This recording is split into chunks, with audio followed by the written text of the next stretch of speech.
Salam bahagia Ibu dan Bapak hebat. Perkenalkan, saya Gundar Wahyono, peserta program pendidikan guru penggerak kelas 003A1 menyampaikan tugas demonstrasi kontekstual nilai dan peran guru penggerak.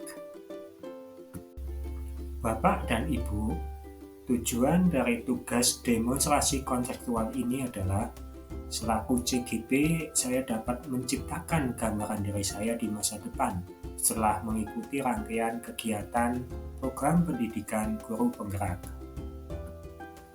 Lantas, nilai apa saja yang harus saya miliki selaku guru penggerak saat ini dan di masa depan? Nilai yang seharusnya saya miliki adalah berpihak kepada murid, mandiri, inovatif, kolaboratif, dan reflektif.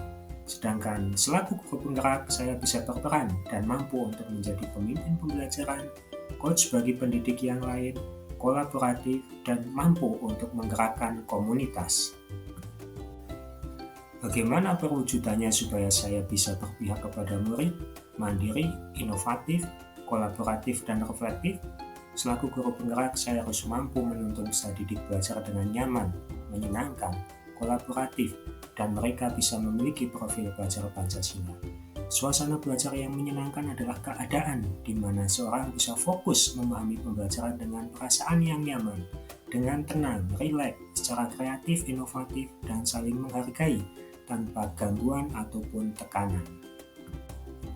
Lantas, apa yang bisa saya lakukan sebagai pemimpin pembelajaran?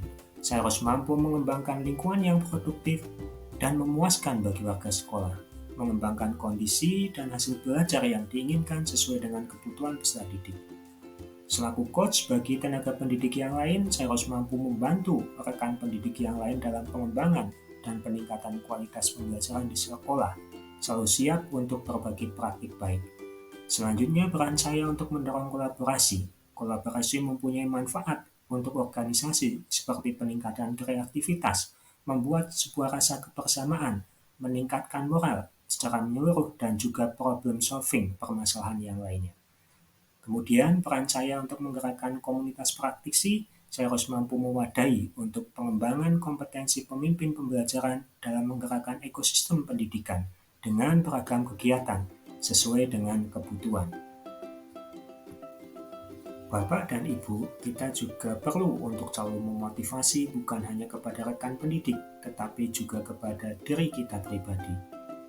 Makin awal kita memulai sebuah pekerjaan, maka akan semakin awal kita akan melihat pekerjaan tersebut. Kemudian, kita adalah kesuksesan sejati jika kita dapat mempercayai diri sendiri, mencintai diri sendiri, dan menjadi diri sendiri. Yang ketiga, belajar itu tidak pandang usia, tidak tergantung pada waktu dan tempat. Kapan saja, bersama siapa saja, dan di mana saja.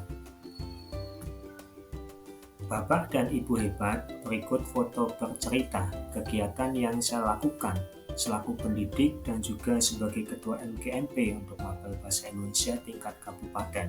Saya siap berbagi praktik baik dalam pemanfaatan PMN. Saya kolaborasi dengan Dinas Pendidikan dan Forum MKKS untuk implementasi kurikulum Merdeka, sehingga Bapak Ibu pengampu Mapel Bahasa Indonesia di Kabupaten Banjarnegara mau belajar dan memanfaatkan PMN dalam implementasi kurikulum Merdeka. Kemudian selaku pendidik di SMP 1 Bawang, saya memberikan pembelajaran yang aman, nyaman, dan menyenangkan, berpihak kepada murid sesuai dengan kebutuhan, sehingga peserta didik tidak merasa tertekan dan bisa menikmati kegiatan pembelajaran. Bapak dan Ibu hebat, ini adalah foto-foto kegiatan saya ketika berbagi praktik baik optimalisasi pemanfaatan PMN. Saya diminta menyampaikan kiat dan tip praktis mempelajari topik demi topik dalam pelatihan mandiri di PMN sampai unggah aksi nyata dan tervalidasi sertifikatnya. Ternyata teman-teman merasa sangat terbantu dan antusias mengikuti kegiatan tersebut. Belajar bersama-sama menjadi lebih menyenangkan dalam menyelesaikan topik demi topik di PMN. Selanjutnya di tingkat sekolah, saya mencermati data rapor pendidikan dan berbagi praktik baik dengan teman-teman sejawat di Satuan Pendidikan di SMP 1 Bawang. Bapak dan Ibu, melalui rapor pendidikan kita jadi tahu capaian kemampuan literasi dan numerasi peserta didik. Melalui data rapor pendidikan, kita akan mengetahui persentase capaian peserta didik yang membutuhkan intervensi khusus supaya ditingkatkan menjadi jenjang capaian tingkat dasar, cakap, dan mahir. Rapor pendidikan penting diketahui kita semua sebagai pendidik. Demikian Bapak Ibu, tugas demonstrasi kontekstual nilai dan peran saya selaku guru penggerak saat ini dan di masa depan. Belajar sepanjang hayat itu, belajar kapan saja, di mana saja, bersama siapa saja. Terima kasih dan semangat. Salam dan bahagia.